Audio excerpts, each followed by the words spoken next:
Donc dans la dernière partie de ce cours, on va s'intéresser à parler de l'image d'un objet dans une lentille convergente. Donc dans une lentille convergente uniquement, on ne va pas parler d'image dans une lentille divergente. Uniquement les images formées dans une lentille convergente qui ne sont pas difficiles.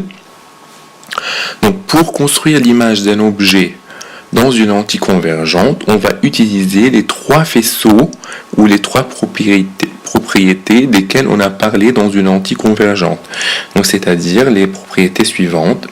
Le rayon incident qui passe par O n'est pas dévié ou ne change pas de direction. Le rayon incident parallèle à l'axe optique de la lentille sort de l'autre côté en passant par F'. Et le rayon qui passe par F émerge de l'autre côté de façon parallèle ou bien émerge parallèlement à l'axe optique ou émerge parallèlement à l'axe principal. Donc on va considérer une lentille, donc ici c'est convergente, on ne va pas parler d'image de lentille divergente, je dis. Donc la lentille convergente, je la dessine flèche normale, le centre optique O et l'axe optique qui passe par O. Donc ici, l'axe optique, c'est la ligne droite qui passe par cette ligne droite là. Je mets le plan focal objet F, le foyer objet F et le foyer image F' qui est après la lentille. Donc foyer objet, il est avant la lentille, foyer image après la lentille parce que c'est une lentille convergente. Donc OF' est positive. Donc si je dessine un objet AB qui se situe ici sur cette lentille, vous regardez très bien, donc ça c'est le foyer objet F. L'objet AB, il est avant F. Donc ici, l'objet AB, il est ici dans la zone où je suis avant F. Donc pour dessiner l'image, il faut que je dessine tout d'abord le rayon qui part de B. Comme le rayon qui part de B, ce rayon-là est parallèle à l'axe optique, il sort de l'autre côté en passant par F'. Le deuxième rayon choisi, il part aussi de B, mais il se dirige vers l'axe optique, vers le centre optique et l'axe optique.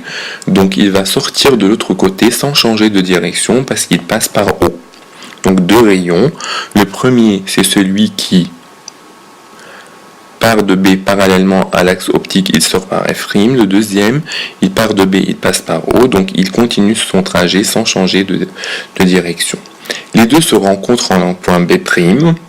Et donc l'objet l'image A'B', elle se situe ici. Pour obtenir A', on fait la perpendiculaire de B' sur l'axe optique. Donc ici, l'image, on voit très bien qu'elle est une image réelle parce qu'elle se situe derrière la lentille. Donc dans cette zone-là, les images sont réelles, on a dit. Après le système optique, les images sont considérées réelles. Donc si elle est réelle, donc si je mets un écran ici, je peux la voir sur l'écran. Deuxième chose, elle est renversée. Regardez, AB est vers le haut et A'B' est vers le bas. Donc cette image-là est renversée. Et troisième chose, sa taille, elle dépend de la distance OA, c'est-à-dire de la distance de l'objet par rapport à la lentille. La distance OA ou AO, c'est la distance de l'objet par rapport à la lentille, cette distance-là. Donc la distance OA', elle dépend de la distance OA.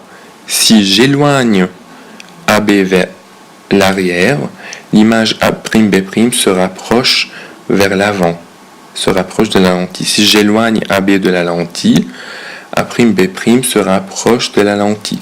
Si j'éloigne AB de la lentille, A'B' se rapproche de la lentille et en même temps, sa taille va diminuer. Donc deux choses, si j'éloigne AB de la lentille, A'B' s'approche de la lentille. Si j'éloigne AB, A'B' diminue en taille. Donc si j'approche BA de la lentille, A'B' s'éloigne de la lentille. Si j'approche BA de la lentille, A'B' augmente de taille.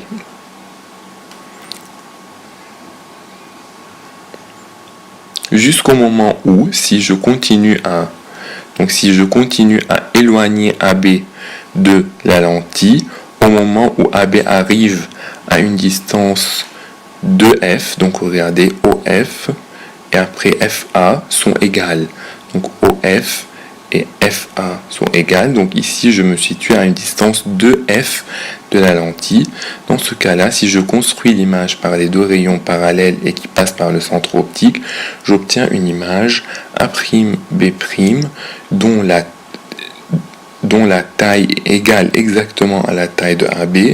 Et deuxième chose, elle se situe à la même distance de la lentille, c'est-à-dire la distance OA, elle est égale à la distance A'B', et l'objet AB, il est égal à la distance A'B' au cas où l'objet AB se situe à 2F. On aura OA égale OA' et AB égale A'B'. Le deuxième cas, si j'avance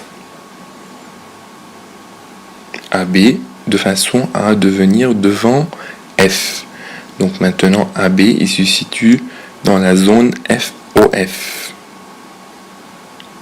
Maintenant je vais faire la même chose. Le rayon qui sort de B parallèle passe par F' et le deuxième qui sort de B en passant par O aura ce trajet là. Si je regarde ici, ces deux faisceaux-là ne se rencontrent pas. Donc de ce côté-là, ils ne se rencontrent pas. Donc ils vont se rencontrer de l'autre côté. Si de ce côté-là, ils ne se rencontrent pas, donc ils se rencontrent de ce côté-là. Donc je les prolonge pour les faire rencontrer. Et là où ils s'y rencontrent, c'est maintenant l'image B' de B. Pour trouver A, je fais la perpendiculaire. Donc l'image de A', elle se trouve ici. Maintenant, l'image, regardez là, elle se trouve avant la lentille, donc elle est virtuelle, c'est pourquoi je la mets en pointillé.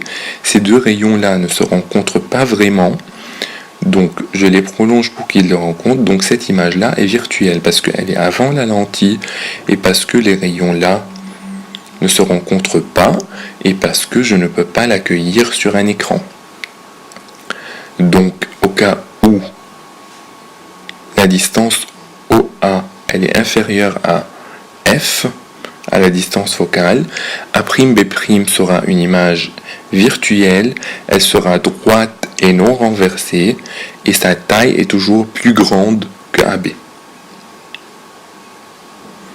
Dernier cas, pour un objet se situant à l'infini, donc par exemple le point A là se situe à l'infini par rapport à la lentille, il est très très loin de la lentille, donc cet objet A, il formera son image absolument sur le point F'.